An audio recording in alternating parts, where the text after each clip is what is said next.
Welcome, everybody, and today we're looking at the Rocky Patel 60. I hope you're not planning to waste my time. To my surprise, that was her reply.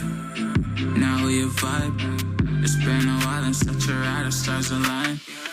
In early 2021, Rocky Patel turned 60, and to celebrate, he's using top shelf tobacco saved from some of his first farms in Nicaragua and unique tobaccos sourced from other factories to make the Rocky Patel 60. The first thing I notice about this cigar is the bands. The branding to me invokes an old world Nicaraguan tobacco farm feel with the high-end details on these bands, the picture of the tobacco, the rich colors. It looks like it's a top shelf cigar for sure. The cigar itself has a very nice box press, like a hefty box pressed Vitola that looks really good and I think complements some of that nice fancy detailing on the bands. The blend itself is a mix of unique tobaccos, according to Rocky, tobaccos that he's been saving for years, some of them from some of the first farms that he had in Nicaragua, some of them that he's procured from other farms so that he could get exactly the flavors that he wanted out of the cigar. And those tobaccos include a Mexican San Andreas wrapper and binder and fillers from various Nicaraguan tobaccos. So Rocky's been saving these tobaccos.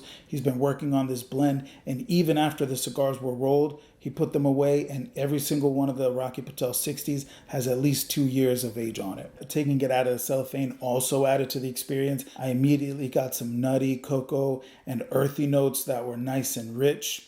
So for me, all of that comes together to make this a very high-end cigar that I'm looking forward to smoking. So that is exactly what I'm going to do right now. I'm going to go outside, I'm going to smoke this cigar, and I'll be right back with my flavor notes and any final thoughts I have on this Rocky Patel 60. All right, so here we are a few days later. Didn't get right outside, but still just as excited to try the Rocky Patel 60.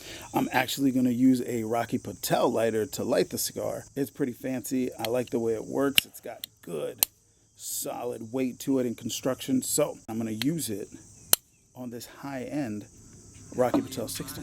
Here we go.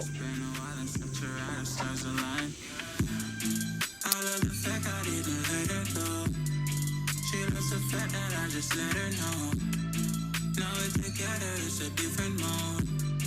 We getting crazy in a different road. I love the fact I didn't let her go. She loves the fact that I just let her know. Now we're together, it's a different mode. We getting crazy in a different road. In the first third, I got a smooth baker spice, a bready sweetness, some cedar, a mellow white pepper, and floral notes. I got an earthy creaminess and those same floral notes on the retro. The main thing that stands out in this first third is how smooth the smoke is on this cigar. So let's see how that second third develops. Getting into the second third, there was a nice long sturdy ash that developed, and the cigar was giving off smooth, thick, chewy smoke. As far as the flavor profile, I was still getting that nice baker spice. I was getting an oak or like a mellow, smooth wood note. Apple or citrus and caramel developed in the flavor profile, and I was still getting that white pepper. On the retrohale, I was getting a slight savory spice and white pepper note. A noticeable and pleasant wood and baker spice long finish developed, and I will be right back in that final third. All right, so here we are in the final third. And for me, the flavor profile developed a little more in that final third. I was still getting that nice earthy baker spice, and a floral or almost vanilla flavor note kind of replaced that apple and citrus that I was getting in the second third. Caramel was still rounding out the profile, bringing that nice sweetness, and oak was still present in the flavor profile, and I was getting that nice earthy white pepper on the retrohale. And overall, this is a blend that was given the right amount of attention with those unique, well-aged and fermented tobaccos. It's a cigar that was given the right amount of time to develop with those 2 years of aging after the rolling process.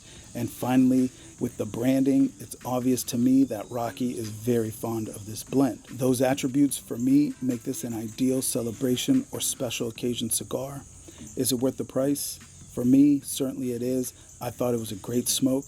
I hope that if you go out and get one, that it's worth it to you as well, and that you get a good smoke out of it just like I did. And that is it from me. That's all I have to say today. As always, thanks for watching. I appreciate the views, and have a good one. One more thing. Don't take it from me. Take it from Rocky. Hi everybody, this is Rocky Patel. Listen, you got to check out Bearded Moon, one of the great cigar reviews out there. Check it out. You'll get an honest opinion. Bearded Moon.